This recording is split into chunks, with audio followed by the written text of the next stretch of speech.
வணக்கம் மக்களே. இன்னைக்கு நம்ம மார்க்கெட்ல என்னென்ன நடந்திருக்கு, நம்ம போர்ட்ஃபோலியோ எப்படி பிஹேவ் பண்ணியிருக்குன்னு பார்க்க போறோம்.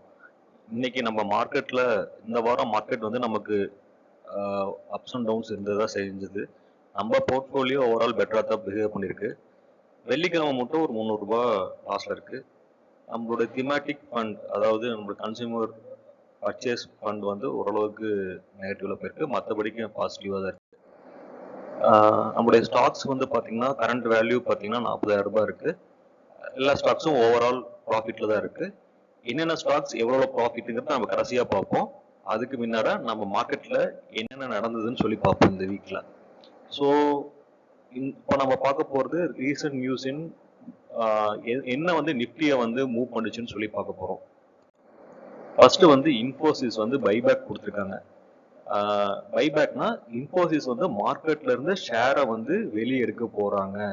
இதனால என்ன நடக்க போகுதுன்னா, நம்பர் ஆஃப் ஷேர்ஸ் கம்மியாக போகுது, டிமாண்ட் அதிகமாக போகுது. டிமாண்ட் அதிகமாச்சுன்னா நிஃப்டி மேலே வரும். ஏன்னா நிஃப்டியில் இன்ஃபோசிஸ்ங்கிறது வந்து one of the most weightage stocks. அதனால வந்து நிஃப்டியே மேலே கொண்டு போயிருக்கு.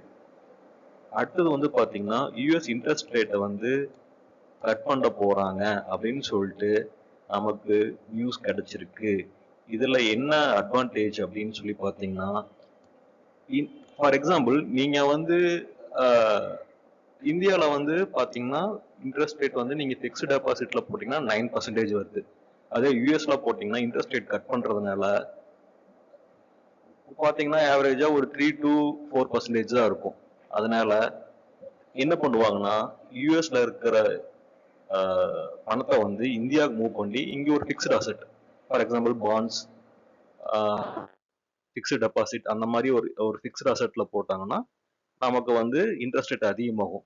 அதனால பணம் வந்து நிறைய இந்தியாவுக்குள்ள வரும். பணம் இந்தியாவுக்குள்ள வந்துச்சுன்னா நிஃப்டி மேல மூவ் ஆகும். அதுதான் சொல்ல வராங்க. நெக்ஸ்ட் வந்து ரீசெண்டா கவர்மெண்ட் ஜிஎஸ்டி டாக்ஸை கட் பண்ணியிருக்காங்க. இதனால என்ன அட்வான்டேஜ்னா மார்க்கெட்ல டிமாண்ட் அதிகமாகும். அது எப்படி சார் மார்க்கெட்ல டிமாண்ட் அதிகமாகும்னு கேட்குறீங்களா? ஃபார் எக்ஸாம்பிள் நீங்க ஒரு பைக் வாங்குறீங்கன்னா ரொம்ப நாள் பிளான் பண்ணிட்டு இருக்கீங்கன்னு வைங்க. ஃபார் எக்ஸாம்பிள் ஒரு வருஷம் பைக் கொஞ்சம் கொஞ்சம் பிரச்சனை கொடுத்துட்டே இருக்குது உங்க பைக்கு. சரி வாங்கலாம்னு சொல்லி முடிவு பண்ணிருக்கீங்க.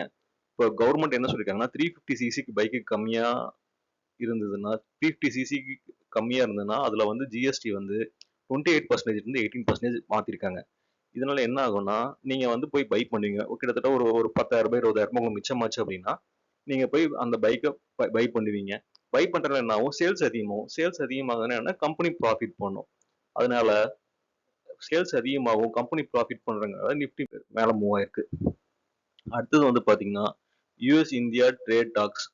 ஸோ இப்போ பிரச்சனையே வந்து பாத்தீங்கன்னா ட்ரம்ப்புக்கும் வந்து நம்ம வந்து நிறைய 50% வந்து மேல வரி போட்டிருக்காரு.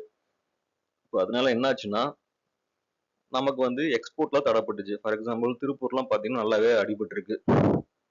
இப்போ என்ன சொல்றாங்கன்னா ட்ரம்ப் என்ன சொல்லியிருக்காருன்னா, இல்ல இல்ல ட்ரேட் டாக்ஸ் நாங்க வந்து நல்லா தான் பண்ணிட்டு இருக்கோம், எங்களுக்கு ஒன்றும் பிரச்சனை இல்லை, ட்ரேட் டாக்ஸ் போயிட்டு இருக்கு, நாங்க நெகோஷியேட் பண்ணிட்டு இருக்கோம்னு சொல்லிட்டு இருக்காரு ட்ரம்ப்.